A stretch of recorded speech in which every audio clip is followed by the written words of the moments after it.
Good Friday morning. I'm Jared Klein here with your morning rush at the NBC29 Digital Desk. I hope you're having a great start to your Friday. We do want to warn you first off of a traffic alert. This is a look at Interstate 64 eastbound at mile marker 103.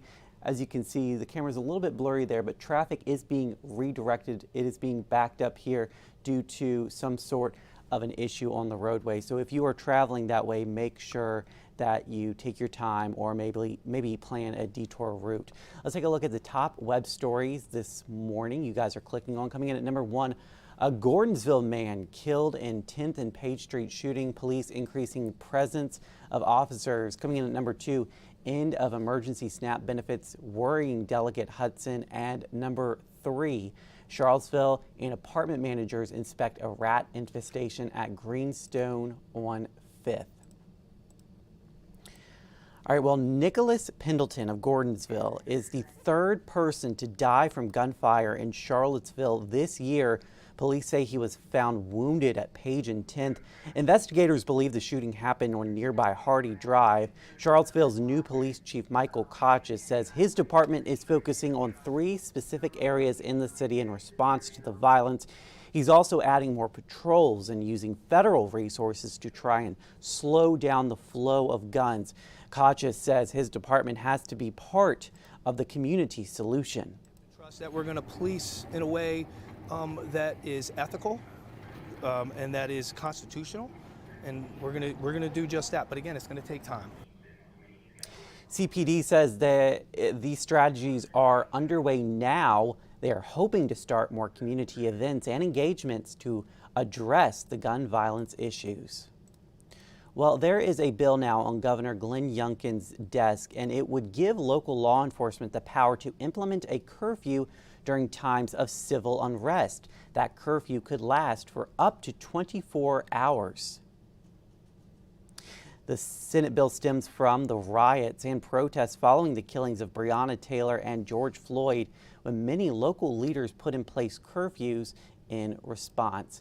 Also on the governor's desk, another bill that targets swatting. It would toughen the penalties for those who call in false alarms to police. Such callers could be charged with a Class 1 misdemeanor, punishable by up to a year in prison. They could also be charged with a felony if anybody got hurt.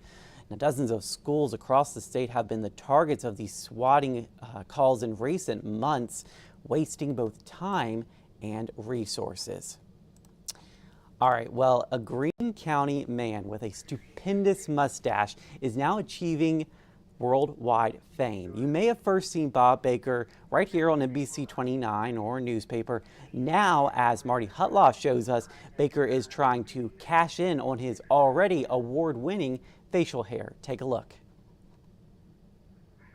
It was a story shown around the world. Bob Baker, the 2-time national mustache champion from Greene County, became famous after our NBC29 story aired. It was picked up by CNN and shown on affiliates around the country.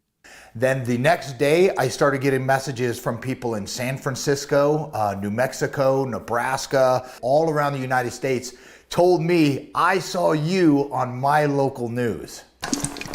People found Baker on social media. His TikTok following has grown to 1.4 million followers. Other media outlets and TV shows were also interested in Bob's fancy mustaches. And of course, I was like, okay, is this really Inside Edition? And I checked the person out and we started communicating, and they wanted to do an interview right away. The Washington Post did a story on Bob. Last week, Baker went on WGN's morning show in Chicago. Baker says he spends about 20 minutes each morning styling his mustache. If I go out, I'm always trying to present the best me.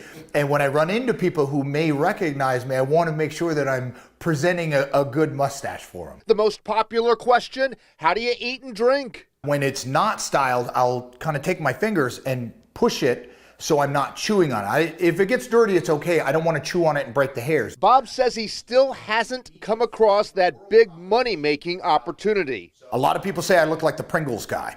So if I get enough engagement and enough people tag Pringles, Pringles may reach out and say, hey, we'd like to work with you for you to do up your mustache and maybe eat some of our Pringles.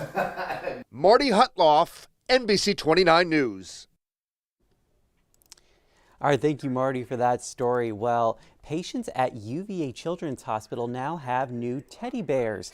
They were donated from the Shenandoah Valley. Dairy Queen of Harrisonburg and James Madison University Athletics partnered up for the Teddy Bear Drive. In total, they gathered around 1,000 bears for kids. Coming to the hospital is scary in general. So giving something to a child that they can kind of just snuggle and know that they can take with them, and it's kind of a memory and makes it a positive event. Dairy Queen of Harrisonburg has been a longtime partner of UVA Children's, and its team members say they plan to do the same teddy bear donation for at least the next 2 years. Okay, so I pulled up another look at I-64 here. This is looking westbound from the opposite way now of mile marker 103. As you can see, traffic is starting to get backed up in the eastbound lanes here a little bit as it is being diverted, excuse me. So make sure if you are traveling in that direction, you give yourself some extra time or avoid that area entirely. All right, well, it will be a bit cooler today after yesterday's big record-breaking warmth, and we'll get a reminder that it's still winter this coming weekend, at least as we start the weekend. Here's meteorologist David Rogers. Good morning, everybody, and happy Friday to you. Record-breaking temperatures yesterday. We topped out at 82, breaking that old record of 78, which was just set last year. Today, we'll start the beginning of some cooler conditions. We'll see a fair amount of sunshine. There's a live look at Doppler radar. Cold front is now to our south and east. There will be a wave of low pressure to our south, and that will pull in some of the colder air and eventually bring a light wintry mix to the area early tomorrow morning. Some light sleet, freezing rain, a few snowflakes before changing over to a cold rain as we go through the day tomorrow. The good news is it's out of here by Sunday. The jet stream will lift back to the north. We get back into some sunshine and 60s. And then next week, temperatures will be above normal. We look for additional rain showers as we look ahead to Monday and then again by the end of next week. That's a quick look at your forecast for now. Have a great and safe weekend.